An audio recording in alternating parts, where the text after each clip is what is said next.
nom du Père et du Fils et du Saint-Esprit. Amen. Évangile de Jésus-Christ selon saint Jean. Comme la Pâque juive était proche, Jésus monta à Jérusalem. Dans le temple, il trouva installés les marchands de bœufs, de brebis et de colombes et les changeurs. Il fit un fouet avec des cordes et les chassa tous du temple, ainsi que les brebis et les bœufs. Il jeta par terre la monnaie des changeurs, renversa leur comptoir et dit aux marchands de colombes: enlevez cela d'ici. Cessez de faire de la maison de mon Père une maison de commerce. Ses disciples se rappelèrent qu'il est écrit: l'amour de ta maison fera mon tourment. Des Juifs l'interpellèrent: quel signe peux-tu nous donner pour agir ainsi? Jésus leur répondit: détruisez ce sanctuaire et en 3 jours je le releverai. Les Juifs lui répliquèrent: il a fallu 46 ans pour bâtir ce sanctuaire, et toi, en 3 jours, tu le releverais. Mais lui parlait du sanctuaire de son corps. Aussi, quand il se réveilla d'entre les morts, ses disciples se rappelèrent qu'il avait dit cela. Ils crurent à l'Écriture et à la parole que Jésus avait dite. Chers frères et sœurs, chers amis de la page YouTube des Pères Stigmatins, réjouissez-vous avec les membres de la congrégation des sacrés stigmates de notre Seigneur Jésus-Christ qui vient de célébrer en ce 4 novembre 2025 la 209e année de sa fondation par le Père Gaspard Bertoni à Vérone en Italie. Soyons dans l'allégresse, manifestons notre joie de faire partie du corps du Christ. Soyons fiers de l'avoir comme sauveur et exemple de vie. Fervent et fervente du Christ. L'Église nous donne de célébrer aujourd'hui, 9 novembre, la dédicace de la basilique du Latran. Il est bien de noter que c'est la plus ancienne des basiliques majeures de Rome et elle est la cathédrale du pape.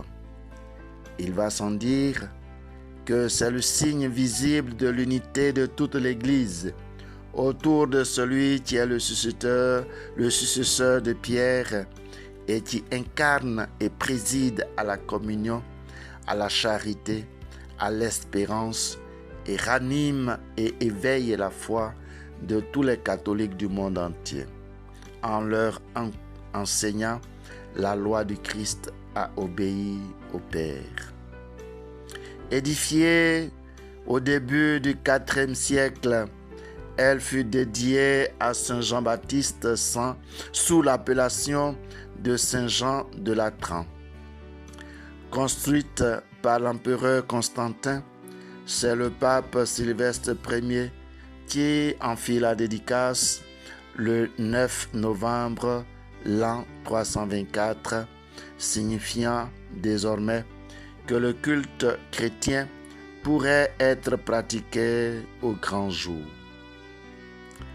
Pendant les années de persécution, elle a été saccagée et pillée. Et sa restauration fut faite le 28 avril 1726 par le pape Benoît XIII, mais l'on conserva le 9 novembre comme jour de fête de sa dédicace. C'est pourquoi nous devons célébrer ce jour avec grande ferveur et avec foi les bienfaits de Dieu réalisés à travers cet édifice. Cette basilique est le symbole de la grâce de Dieu qui jaillit du Christ et se répand dans le monde pour donner vie. comme l'eau qui jaillit du temple et coule vers l'Orient et fait revivre tout ce qu'elle touche.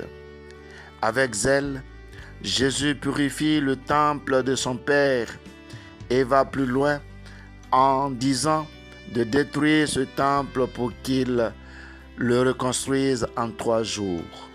En fait, il parlait de son corps. Ce corps glorieux manifesté après la résurrection.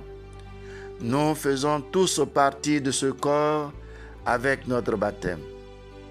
Le temple de Dieu est sacré et ce temple, c'est nous.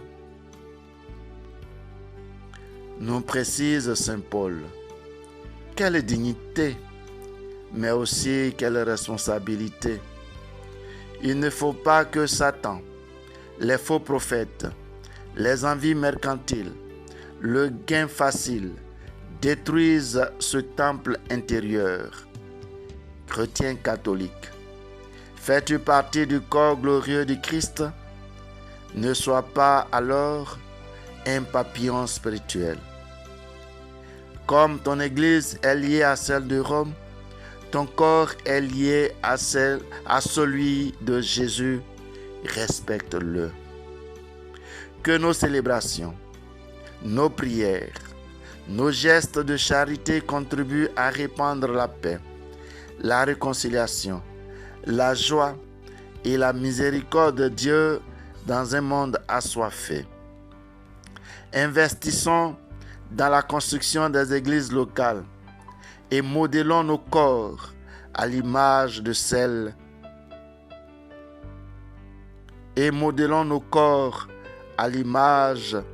celui de Jésus-Christ.